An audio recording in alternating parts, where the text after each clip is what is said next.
So if you own a Dyson V11 or a Dyson Outsize, you've probably had this thing for getting on a year and it's probably getting pretty dirty, which means it's time to give it a deep clean. Here's how you go through that process step by step. So we have the Dyson, again, V11 Outsize, whatever you want to call it, and we have the main cleaning head. You might use other stuff, but these are gonna be the primary things that need cleaning for most people. So this big piece is very simple. It's called the extension wand or just the wand, and there's no moving parts. To clean this, all you have to do is look inside, make sure there's nothing obstructing it. If there is anything obstructing in it, just give it a shake, blow some canned air into it, whatever you want to do, and make sure there's nothing stuck in here. Okay, so now we have the motor. This does require a lot of cleaning, but it's fairly simple. There's two parts to it. There's the bin and the filter. First of all, we'll look at the bin. You probably empty this thing all this time. That's no big deal. That's not really cleaning the vacuum. That's just day-to-day maintenance. What you want to do is remove the bin. You do that by looking at this little tab right here. You press in the red where it says 1, and then you pull this. It's a little awkward to do on camera, but there you go. Now, we want to give this thing a nice deep clean. Don't put it in your dishwasher or anything like that. Get some, whatever you use for cleaning. Maybe it's vinegar and water, maybe it's Windex, whatever you want to do. Wipe it down on the outside, and then get all this stuff. It's probably getting pretty gross and grimy. You want to just clean that out. And I mean, you decide for yourself how clean is, and that includes all these little crevices over here, and then the bin itself might have collected some stuff. What happens is there's areas where just kind of dust frequently hits. You want to get into those areas and build up and remove any buildup of collected dust, because once that sticks, it creates a friction point and more dust accumulates there, and more, and over time you can get some blockages or just some really gross looking stuff. With the bin clean, you want to move on to the inside here. Now we're going close to the motor, and its air from here will be sucked in to the kind of sensitive parts in here. So don't spray on here directly. You don't want any of this stuff to get wet. Can you rub it with a damp paper towel or something like that? Totally, no problem. But don't spray directly on here. Don't spray up in here, nothing like. You do want to give it a nice clean. Again, up to you. Just how clean is clean enough. You know, this thing, maybe you want it immaculate. Maybe you just want to really get through there and make it presentable. And from a functional standpoint, presentable is more than good enough. So next up, we're gonna clean off the filter. That's this piece right here. There used to be a filter on top here by the motor on the V7 and different vacuums, but that's gone. What you're gonna wanna do is get the vacuum, hold it steady, twist this, pull this piece off. The first thing you wanna do is put it inside some sort of bin and bang out all the dust. Just get all the loose particulate off of there. That'll help. It won't get it totally clean. Next, you'll want to wash it off inside the sink with cold water. Okay, so I'm washing off the filter now, just getting some cold water, and I'm going to, again, just wash it. It's really simple. You don't take anything apart. Okay, so we washed the filter. It's still wet, but it is clean. We're gonna give it 24 hours to dry. Don't put it back on the Dyson, set it aside, let it dry off, and we'll move over to the main cleaning head. Again, the other heads will need some cleaning, but we won't get into that because most of them don't have any moving parts, and there's really not much to do. And most of the cleaning time will be spent with this, your high torque head, or maybe you have the fluffy tennis ball type head, whichever. It's pretty simple. Flip it over, and you could see we have some hair accumulating. Maybe there's some gunk in these little wheels right here. All this stuff we want to get out. The first thing you want to do is take this piece off. You can see there's a locked, unlocked sign here. Don't worry about that for now. What you really want to do is get something here and twist it. Don't use a screwdriver, because your screwdriver is probably not wide enough to use this, and you're just going to mess up the plastic. This works best with a large coin, like a $50 piece. But if you have something large and wide and flat, it'll work. You want to twist this piece off and get this beater out of there.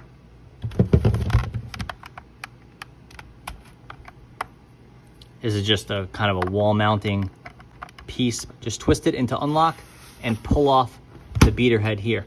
This will twist, this piece will stay on. Again, don't remove it. But now we can get any sort of hair here and we'll give this beater a nice cleaning. Really what you don't want is anything wrapped around it. That can be really hard to clean off with it installed. Make sure you can get into these little corners right here. Depending on what you've been cleaning, it could get gunked up there and it could reduce the ease of how this thing spins, which you don't want to happen. At this point, you have to decide for yourself how clean you want the main head to be. This entire thing comes apart, but it's fairly complex and there's a lot of screws.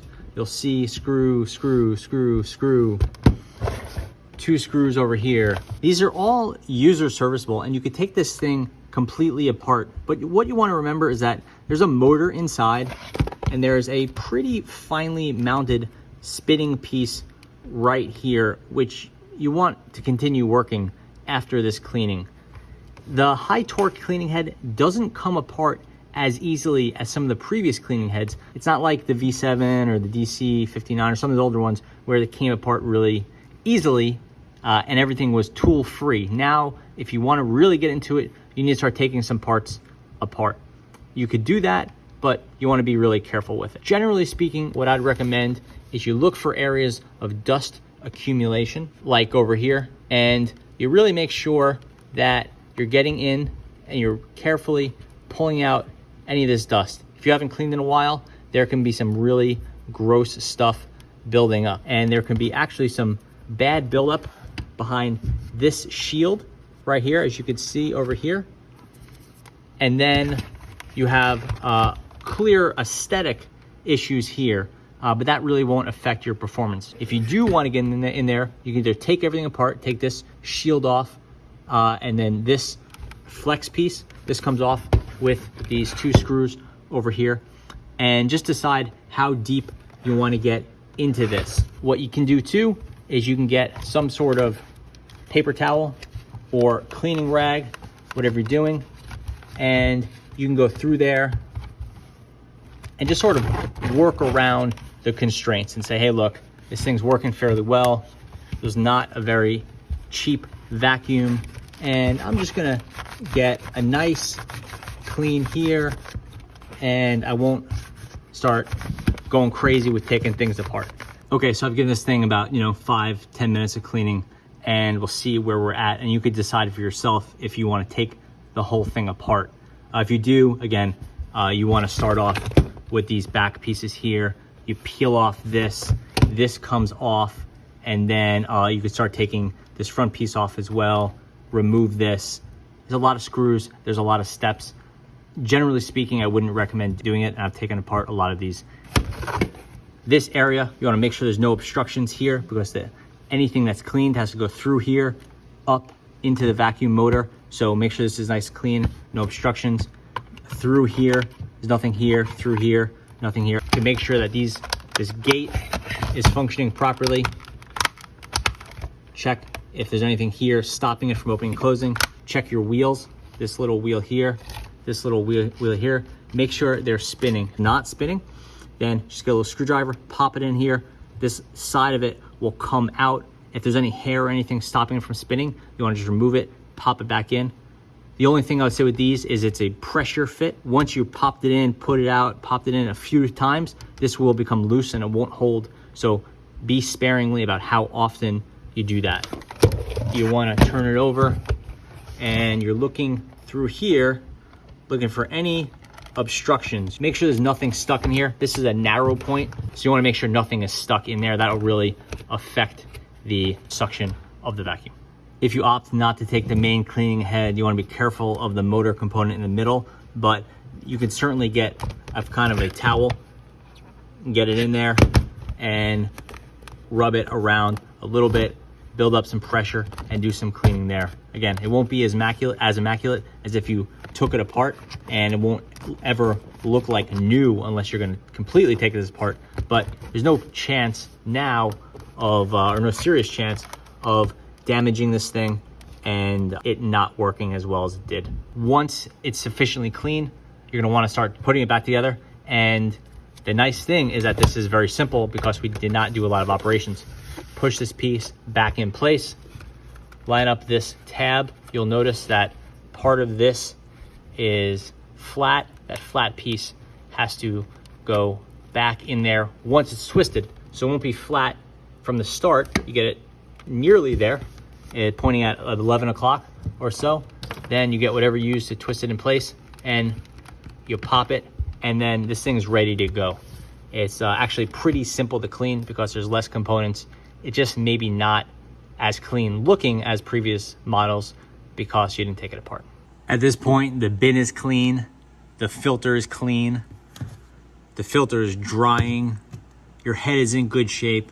You can clean off any of the other cleaning heads you may want, like the crevice tool or the mini motorized tool, which will clean very similarly. That's pretty much it. Your Dyson is ready to go. This is a pretty deep clean. You don't have to do something like this all the time. The bin you want to clean out fairly regularly. Empty it every time you use it pretty much. Give it a clean maybe once every 6-8 weeks. Dyson recommends cleaning the filter once a month. That's pretty excessive unless you live in a dirty house, you have pets. The cleaning head, you're gonna wanna clean this thing out every, maybe 3 months or so. Again, it's gonna depend. If you have a pet with long hair, then you'll have to do it more. And then a deep clean, full overhaul, maybe every 6 months or so. If you wait to every year, it's gonna be really problematic because not that the Dyson won't work, but you'll start losing suction. This will be clogged, you'll lose suction, and you won't get the performance you paid for out of a nice vacuum like your V11 or your Outsize or whatever you're using. So that should pretty much cover it. Thanks for watching.